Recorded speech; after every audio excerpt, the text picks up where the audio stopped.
அனைவருக்கும் வணக்கம்.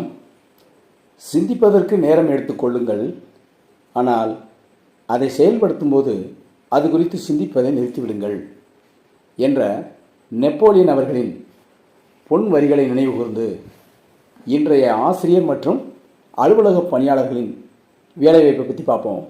அதற்கு முன்னதாக நீங்கள் ஆசிரியமான சேனலுக்கு புதியவராக இருந்தால் வீடியோவுக்கு கீழே இருக்கக்கூடிய சப்ஸ்கிரைப் பட்டனை கிளிக் பண்ணிக்கோங்க. இப்போ வாங்க வீடியோக்குள்ளே போகலாம். 2025-26 ஆண்டுக்கான ஆசிரியர் வேலைவாய்ப்பு. இந்த பள்ளியில் ஏற்பட்டிருக்கக்கூடிய வேலைவாய்ப்பில் அகாடமிக் இயர் 2025-26 பிரின்சிபல் இருந்து வைஸ் பிரின்சிபல் இருந்து டீச்சர்ஸ், டேட்டா என்ட்ரி ஆப்ரேட்டர் என்று அனைத்து விதமான ஆசிரியர்களும் காலி பணியிட இருக்குது. அந்த அறிவை பற்றி இப்போ ஒவ்வொன்றாக பார்ப்போம். முதலாவதாக பிரின்சிபல் மற்றும் வைஸ் பிரின்சிபல் இவங்களுக்குரிய கல்வி தகுதி என்ன கேட்டிருக்காங்கன்னா, மாஸ்டர் டிகிரி வித் பிஎட் முடிச்சிருக்கணும்னு சொல்லியிருக்காங்க.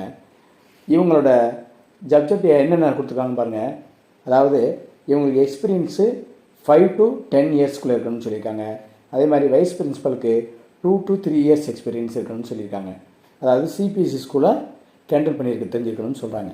அடுத்ததாக பாருங்கள், டீச்சர் ஸ்டாஃபில் வந்து லோயர்லேருந்து வருவோம். Kindergarten staff, kindergarten முடிச்சிருக்கவங்களுக்கு யூஜிபிஜி, அதாவது மாண்டிசோரி ட்ரைனிங் அல்லது டிப்ளமோ இன் எலிமெண்ட்ரி எஜுகேஷன் முடிச்சிருக்கவங்களுக்கு யூஜிபிஜியோட சேர்த்து நீங்கள் இந்த ட்ரைனிங்கை முடிச்சிருந்தால் கிண்டர் கார்டன் டீச்சருக்கு நீங்கள் அப்ளை பண்ணலாம். அடுத்ததாக பாருங்கள், பிஆர்டி, அதாவது பிரைமரி டீச்சர்ஸ், செகண்டரி டீச்சர்ஸ், இவங்க இந்த வேலைவாய்ப்பிற்கு என்னென்னு பாருங்கள். இதில் கல்வி தகுதி வந்து யூஜி ப்ளஸ் பிஎட் முடிச்சுக்கணும். அடுத்ததாக பாருங்கள், இது என்னென்ன சப்ஜெக்ட்னா English, Tamil, maths, physics, chemistry, biology, history, economics, இது எல்லாமே வித்தின் 3 to 5 இயர்ஸ்க்குள்ளே எக்ஸ்பீரியன்ஸ் இருக்கணும்னு கேட்டிருக்காங்க. அதே மாதிரி சிபிஎஸ்சி ஸ்கூலுக்கு பாடம் நடத்திருக்கணும், அந்த எக்ஸ்பீரியன்ஸ் இருக்கணும்னு சொல்லியிருக்காங்க. அதுக்கடுத்த பாருங்கள், பிஜிடி, அதாவது பிஜி டீச்சர்ஸு 11th 12th எடுக்கிற டீச்சர்ஸு வாண்டட் கொடுத்துருக்காங்க. பாருங்கள், இவங்களுக்குரிய கல்வி தகுதி பிஜி ப்ளஸ் பிஎட்டு, பிஜி முடிச்சிருக்கணும், பிஎட்டு கூட படிச்சிருக்கணும். அடுத்தது பாருங்கள், இதில் என்னென்ன சப்ஜெக்ட் பாருங்கள், maths, physics, chemistry, biology, psychology, political science, இதெல்லாம் இருக்கணும். இதே மாதிரி இவங்களுக்கு 3 to 5 years experience in CBSE ஸ்கூலில் இருக்கணும்னு சொல்லியிருக்காங்க. அடுத்ததாக பாருங்கள், உடற்கல்வி ஆசிரியரும் கேட்டிருக்காங்க. உடற்கல்வி ஆசிரியருக்கு என்ன குவாலிஃபிகேஷன்னா பிபிஎட் அல்லது எம்பிஎட் முடிச்சிருக்கணும். அதே மாதிரி இவங்க என்னென்ன சப்ஜெக்ட் முடிச்சிருக்காங்கன்னா யோகாவும் உடற்கல்வி, இதில் எது நீங்கள் முடிச்சிருந்தாலும் நீங்கள் அப்ளை பண்ணலாம். அதே மாதிரி மேலும் அப்ளை பண்ணலாம், ஃபீமேலும் அப்ளை பண்ணலாம். அடுத்தது பாருங்கள், ஆர்ட் எஜுகேஷன், ஆர்ட் எஜுகேஷனுக்கு டீச்சருக்கு வேகன்ட் கொடுத்துருக்காங்க. இதுக்கு என்ன குவாலிஃபிகேஷன்னா கிராஜுவேட், ஏதாவது எனி டிகிரி முடிச்சிருக்கணும். அதே மாதிரி இது கூட நீங்கள் டிப்ளமோ அல்லது எனி சர்டிஃபிகேட் கோர்ஸ் ரிலிவெண்ட் சப்ஜெக்ட், நீங்கள் என்ன ஆர்ட் எஜுகேஷன் படிச்சிருக்கீங்களோ அதுக்கு சம்மந்தப்பட்ட சர்டிஃபிகேட் கோர்ஸு அல்லது டிப்ளமோ முடிச்சிருக்கணும். முடிச்சிருந்தால் நீங்கள் இதுக்கு அப்ளை பண்ணலாம். அடுத்ததாக பாருங்கள், office assistant, TDP operator, TDP operator, இது என்ன குவாலிஃபிகேஷனாக மாஸ்டர் டிகிரி அல்லது டிப்ளமோ முடிச்சிருக்கணுமா.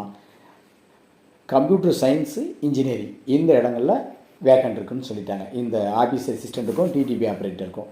அடுத்ததாக பார்த்தீங்கன்னா கவுன்சிலர், அதாவது கவுன்சிலிங் கொடுக்குறதுக்காக, ஸ்டூடெண்ட்டுக்கு கவுன்சிலிங் கொடுக்குறதுக்காக இந்த போஸ்ட் க்ரியேட் பண்ணிக்காங்க. இதுக்கு என்ன குவாலிஃபிகேஷன்னா யூஜி, பிஜி, யூஜியும் இருக்கலாம், பிஜி முடிச்சுருக்கலாம். இதெல்லாம் பிஎட்லாம் தேவையில்லை.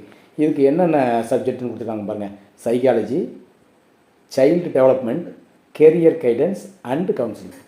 அதாவது இந்த போஸ்ட்டோட நோக்கமே கவுன்சிலிங் அண்டு கைடன்ஸ் தான். கவுன்சிலிங் அண்டு கைடன்ஸ் ஸ்டூடெண்ட்டுக்கு கொடுக்குறதுக்காக. அடுத்தது பாருங்கள், ஸ்பெஷல் எஜுகேட்டர், இது யூஜி ப்ளஸ் பிஎட் முடிச்சிருக்கணும். எனி கிராஜுவேட், எந்த டிகிரியாக முடிச்சிருக்கலாம், ப்ளஸ் பிஎட் கண்டிப்பாக இருக்கணும். பிஎட்டு ஸ்பெஷல் எஜுகேஷன் இது முடிச்சிருக்கணும். அடுத்ததாக இந்த இதுக்கு நீங்கள் எப்படி அப்ளை பண்ணுறது, எல்லாம் எதுவுமே நீங்கள் அப்ளை பண்ண தேவையில்லை இந்த ஸ்கூலுக்கு. இந்த ஸ்கூல் வந்து, இந்த ஸ்கூலோட நேம் வந்து VVNKM senior secondary school, CBSE தான். இது ஒரு ட்ரஸ்ட்டு நிர்வகிக்கிறாங்க போல், ட்ரஸ்ட்டோட நேம் கொடுத்துட்டாங்க. அதாவது number 58 TKM college road, Sainathapuram Vellore district கொடுத்துட்டாங்க. அதே மாதிரி கான்டாக்ட் நம்பரும் கொடுத்துருக்காங்க 9500901117 இது ஒரு நம்பரு. அடுத்து இன்னொரு நம்பரு 9500901113 இந்த நம்பரும் கொடுத்துட்டாங்க. அதே மாதிரி இமெயில் ஐடியும் கொடுத்துருக்காங்க vvnkmcbseschool@yahoo.com. வெப்சைட் அட்ரஸ் கொடுத்துட்டாங்க www.vvnkm.com இதுவும் கொடுத்துட்டாங்க. அடுத்ததாக பார்த்தீங்கன்னா இதை நீங்கள் எப்படி இந்த வேலைவாய்ப்புக்கு விண்ணப்பிக்கணும்னா அப்ளை யாரும் பண்ண தேவையில்லை. நீங்கள் இன்டர்வியூ நடக்கிற டேட் கொடுத்துட்டாங்க. அதாவது வருகிற சனி ஞாயிறு 14/12/2024 15/12/2024 2 நாட்கள் நடக்குது. இந்த இன்டர்வியூவில் நீங்கள் நேரடியாக நீங்கள் ரிஷ்யூம் தயார் பண்ணி வச்சுக்கிட்டு சர்டிஃபிகேட் காப்பியெல்லாம் கொடுத்துக்கிட்டு கையில் எடுத்துக்கிட்டு நீங்கள் இன்டர்வியூவை நேராக அட்டன் பண்ணிடலாம். இதுக்கு நீங்கள் எது இமெயிலையோ எதுவையோ அப்ளை பண்ண தேவையில்லை. சந்தேகங்கள் ஏற்பட்டால் நாங்கள் மேலே சொல்லியிருந்த 2 மொபைல் நம்பருக்கு நீங்கள் கால் பண்ணி கிளாரிஃபிகேஷன் கேட்டுக்கலாம். அடுத்ததாக இந்த இன்டர்வியூ நடக்கிற டைம் வந்து காலையில் 9 மணிலேருந்து மதியானம் 12:30 முடிஞ்சிருது. ஆனால் 2 நாட்கள் நடக்குது, சனி ஞாயிறு. அதனால் நீங்கள் அப்ளை பண்ண தேவையில்லை, நேரடியாக இன்டர்வியூக்கு அட்டன் பண்ணிக்கலாம். இன்டர்வியூவில் முடிவு சொல்லிடுறாங்களா என்னன்னு தெரியல. ஆனால் உங்களுடைய கால் லெட்டர் எதுவும் வாங்கிட்டு கூட இன்ஃபர்மேஷன் உங்களுக்கு தகவல் கொடுக்கலாம். முடிஞ்ச அளவுக்கு சேலரியை பற்றி இந்த டீட்டெயில்ஸ் இதில் எதுவுமே கொடுக்கல. அதனால் இது ஆசிரியர் மற்றும் அலுவலக பணியாளர்களுக்கான இது வேலைவாய்ப்பு. இதை முழுவதுமாக நம்ம ஆசிரியமான சப்ஸ்கிரைபர் அனைவரும் பயன்படுத்தி வேலைவாய்ப்பு கிடைக்கட்டும். அதே மாதிரி இந்த வீடியோ உங்களுக்கு பிடிச்சிருந்தால் லைக் பண்ணுங்கள், உங்கள் நண்பர்களுக்கு ஷேர் பண்ணுங்கள். மறக்காமல் நம்ம ஆசிரியமான சேனலை சப்ஸ்கிரைப் பண்ணிக்கோங்க. ஏதாவது சந்தேகங்கள் ஏற்பட்டால் நீங்கள் கமெண்ட்டில் தெரிவிங்க. நன்றி, வாழ்க வளமுடன்.